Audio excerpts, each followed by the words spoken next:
Before I start the review proper, I want you to first of all think about the 12.0 BR and what do you think is also the best plane in War Thunder at the moment at this rating. You don't have to comment anything yet, but I'll be curious to find out after you watch the video if you agree with me or not on the conclusion. Welcome. Today I'm going to be reviewing the Tornado F.3. This is a 12.0 aircraft found in the British tree. It is also present in the Italian tree under a slightly different name. But for all intents and purposes, this review will be basically covering both of those planes as they are functionally the same.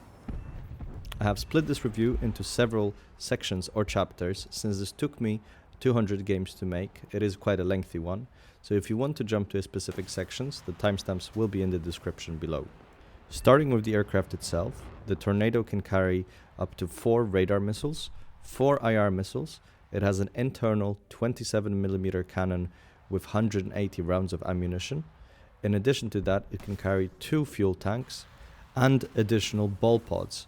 This enables the Tornado to carry up to 352 flare and chaff.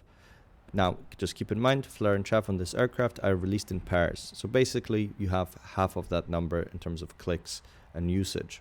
The avionics on the Tornado are some of the best found at 12.0 and in fact better than a lot of 13.0 jets. You have an absolutely excellent RWR that is able to detect every single radar band you will be facing. It is also able to keep you informed about launches, tracks, or just pings that are coming from enemy aircraft. The radar itself is also excellent. It has great range. You are able to narrow the FOV of the scope if you so prefer.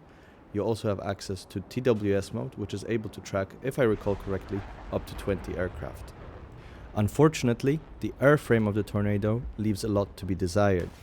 Despite having the variable geometry in terms of its wings design, it falls short both in terms of high speed and low speed maneuverability. A major contributing factor to this are its rather underperforming engines. The acceleration is especially poor, both at high speed and also low speeds.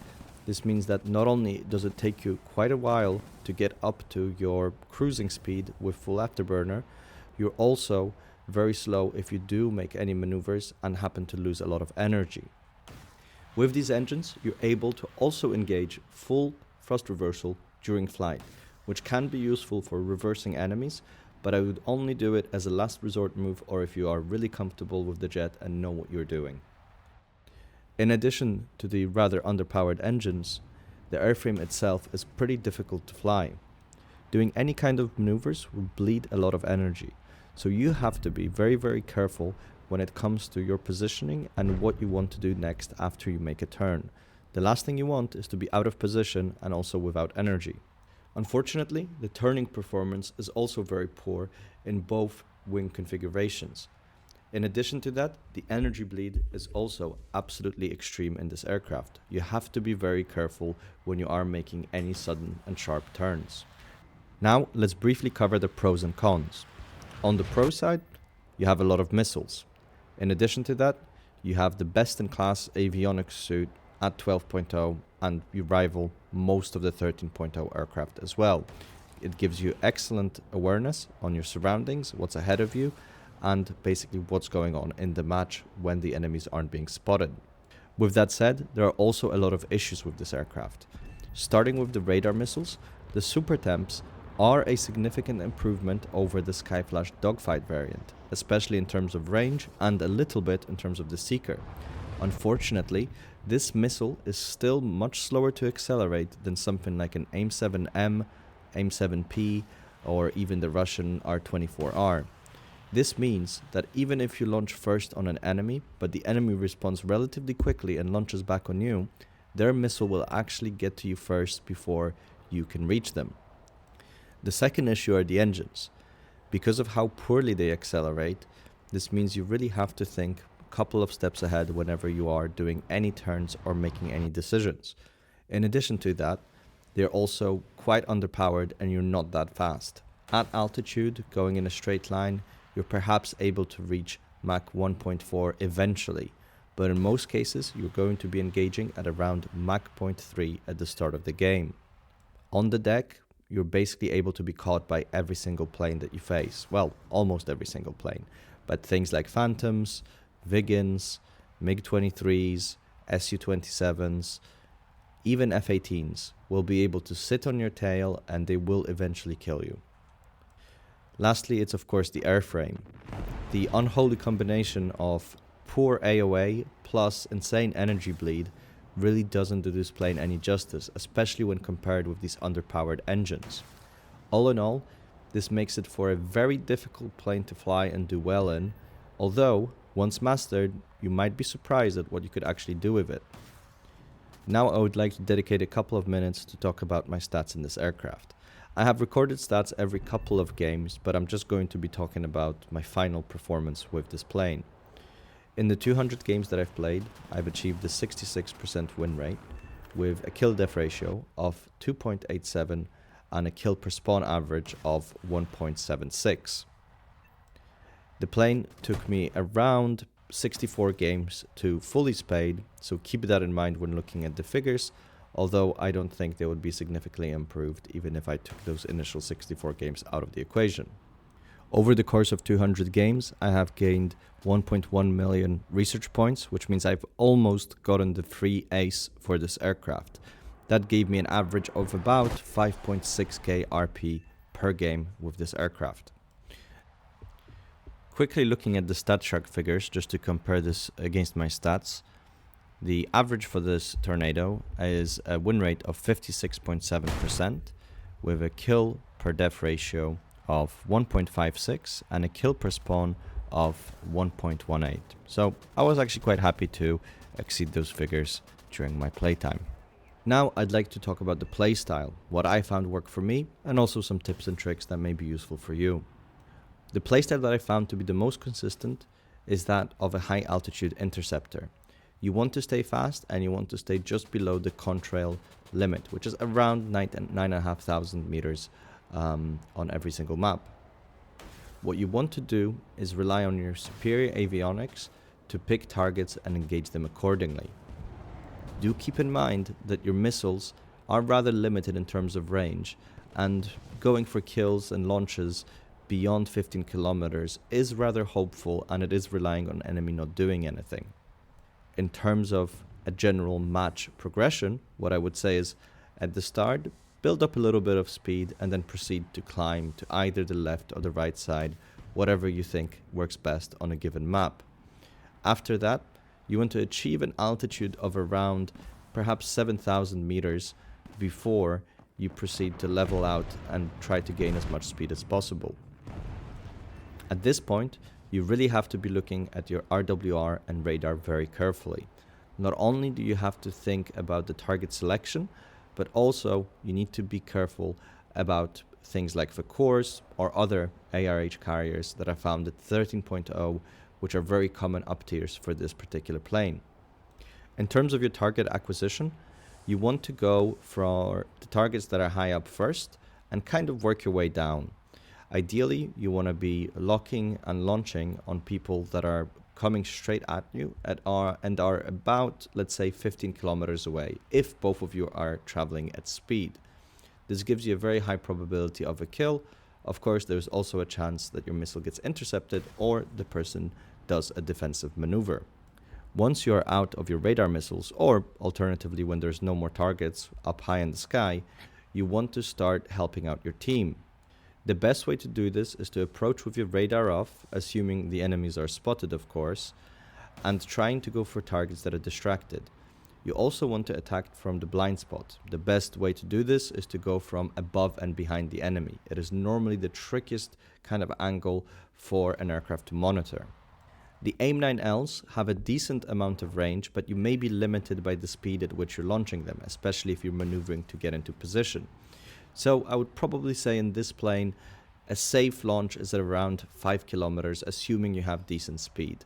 Going for anything that's basically above that is just a little bit of a risk, especially if you are facing a fast aircraft like a MiG-23, for example. Another technique that I found to be quite effective is something that I came up with and basically I call it zoning, right? Maybe other people have also been using it. I'm sure they have, but anyway. Basically, the idea here is that you're using your radar missiles to gain position on superior aircraft. This technique is especially useful when you're facing some of their much more capable planes, such as Su-27s, Su-33s, F-2s, F-18s.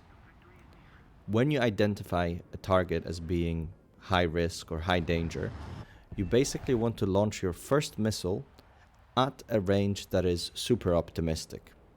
We're talking about 35, maybe even 40 kilometers. The goal of this particular launch is not to get a kill, it is instead to make the enemy lose position. However, if enemy takes no action, the missile will eventually reach them and will kill them, so they need to do something or they will die. Once the enemy starts notching, you're able to gain on them and get a little bit closer to them. With your excellent radar, you're also able to, almost in real time, monitor the heading of the enemy aircraft. So as soon as you see the enemy is starting to turn towards you and it crosses that, let's say 45-degree mark, you want to launch a second missile. Normally, you will probably be around, let's say 10, maybe 15 kilometers away. What now you're doing is you're putting the guy in a very, very difficult situation. He has two options. He can either try to go back into a notch, the one he just came out of, which means he's also low on energy, or he can try to kill the missile or basically eat it. Those are his only options. In most cases, once this happens, you're pretty much always guaranteed to get a kill because of the low energy state of your enemy. However, keep in mind that this can be countered by all-aspect missiles.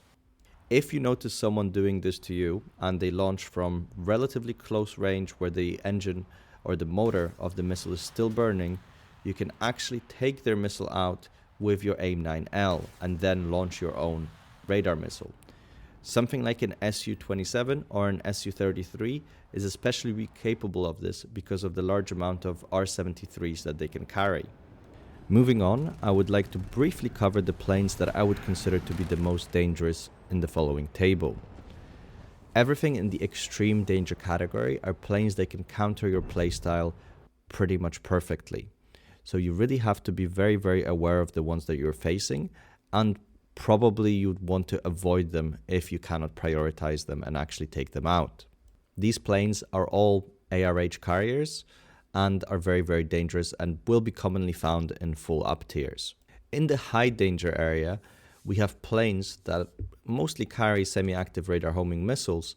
However, they have superior airframes to you or superior missiles. In some cases, both. Specifically, the AIM-7P is incredibly dangerous because not only does it have data link, it also has IOG. So you have to remember to defeat those when you are notching and fighting an F-18. The other planes are here purely because of how fast their missiles are and how good their airframes are. The F-2 is excellent, you will never win a dogfight against it, and likewise with the SUs, they just have very, very good missiles, probably the best Fox ones in the game. The planes in the last category are also dangerous, much less than the rest, but in almost every single case, at the very least, their engine performance is able to be on par or be better than yours, which means that you cannot ever get away from them. So you should still try to kill them because of that danger factor. Now it's time to get into the final thoughts and my final rating of the Tornado F.3. Overall, I found it a bit of a mixed bag. Yes, there are many, many excellent points about this aircraft that I love, especially the radar and the RWR. The flight performance, however, is very, very limiting in terms of the playstyle that you can actually engage in this aircraft. And I found this to be one of the biggest sources of frustration. You have to play it in a hyper-specific way if you are to have any kind of success with it. What you also have to do is pay a lot of attention to what's going on around you and also play around with your avionics a lot, which means this is an aircraft you really need to be focused on, because if you're not focused and you're not paying attention, you're just not going to do well. It's not a plane that will hold your hand. If you are, however, paying attention and you're able to focus on achieving good position and good launch parameters, you will have success in it.